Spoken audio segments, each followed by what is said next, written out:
Revenant. What an appropriate name for a season, because this game is a complete ghost town.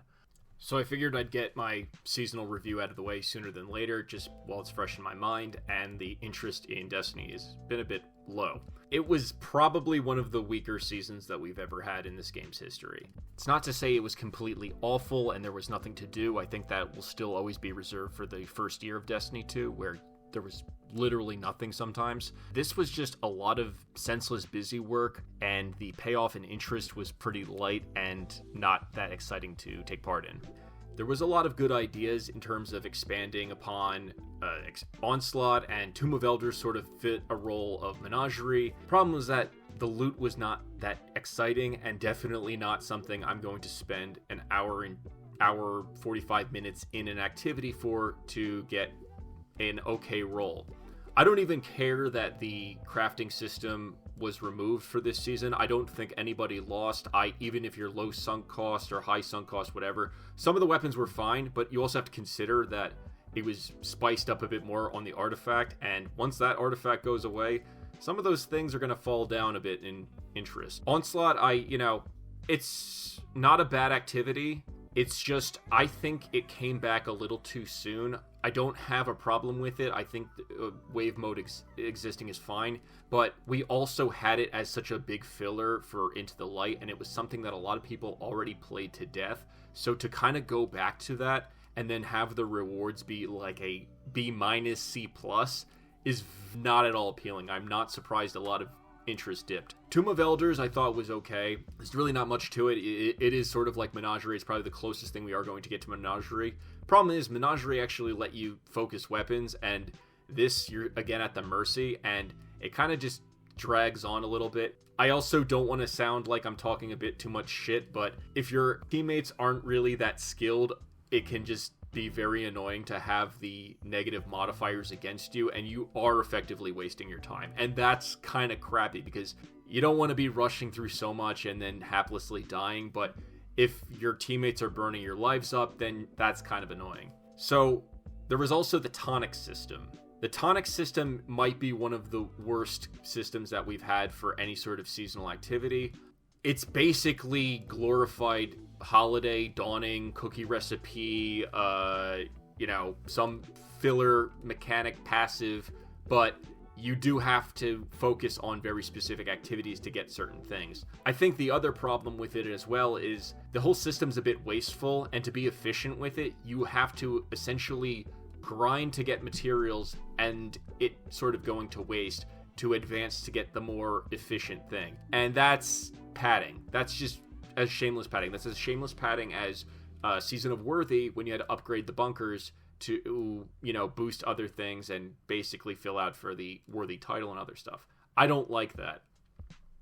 I can understand what they were trying to do with this potion system that allowed you to get seasonal loot from basically anything as long as it was up.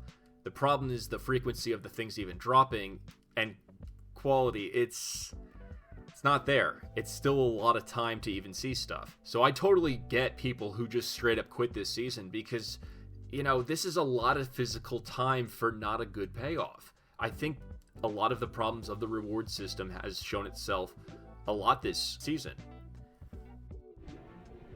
Another thing that's pretty terrible about Fieldworks is that basically some of them are so specific and don't really compute to the area that they exist in.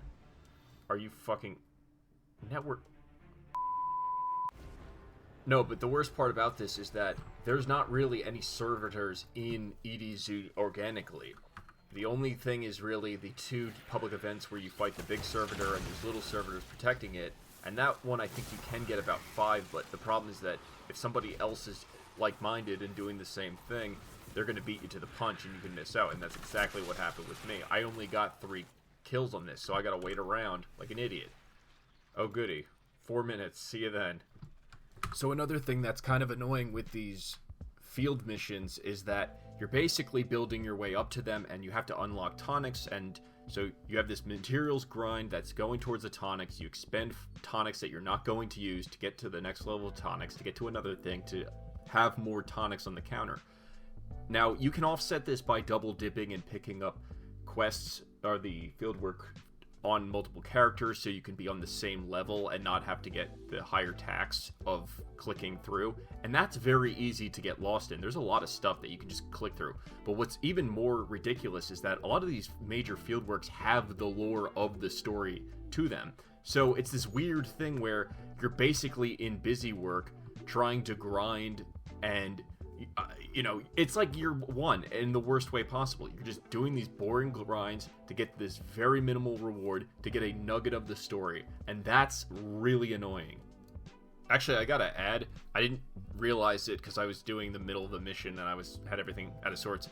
Basically, if you do these major fieldworks, part of the lore is like building up to what the finale of this storyline is. So I imagine a lot of people will just be finishing the main storyline first and then working on all this extra stuff. So the fact that it basically kind of, you ruin the end. You don't even ruin the ending. The ending's not even that good.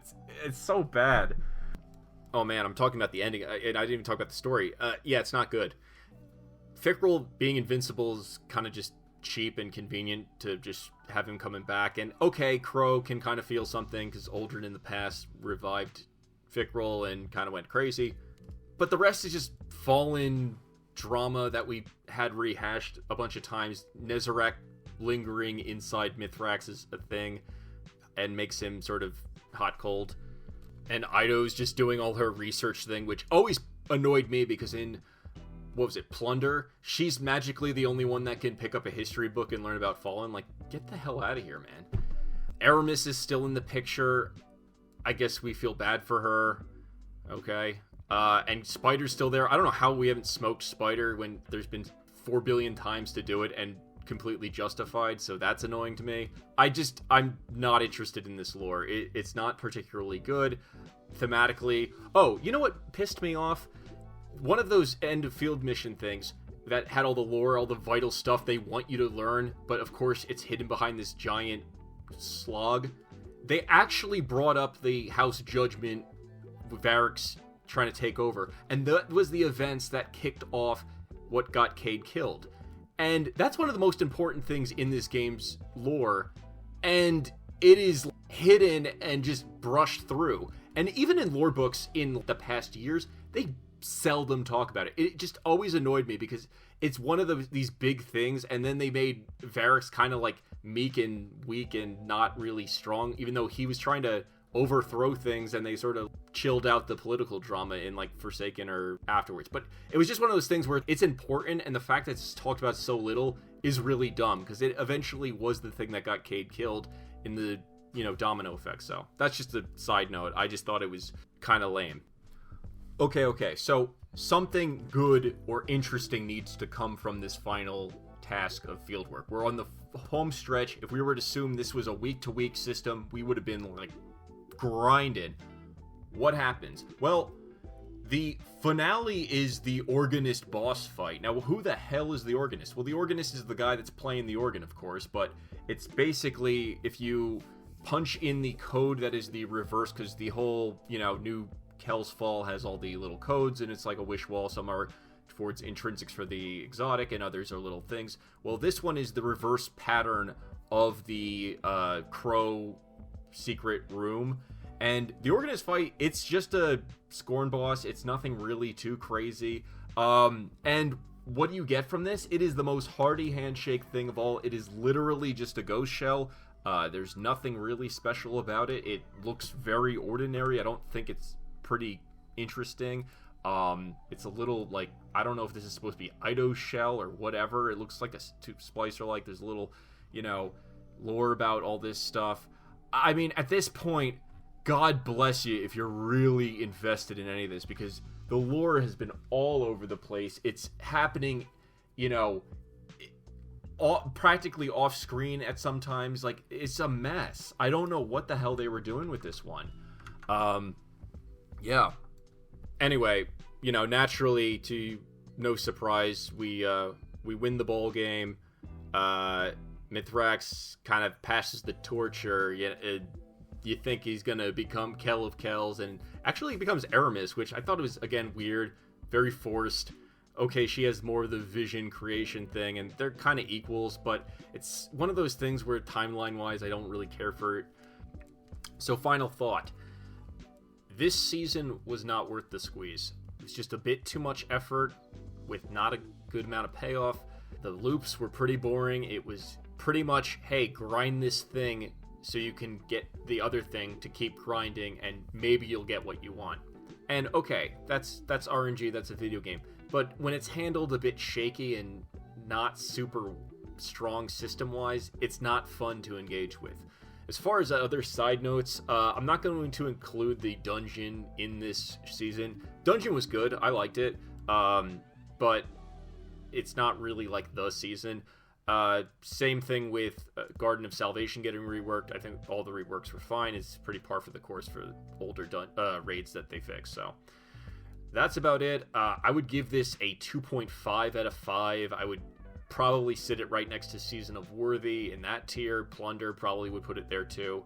This season was just very frustrating because, again, it was a lot of work, not a lot to show for. The weapons weren't that good. It's not fun to play a full hour of Onslaught and have weapons that you're just going to be throwing in the trash or our side grades. That's all I got. Tell me what you think.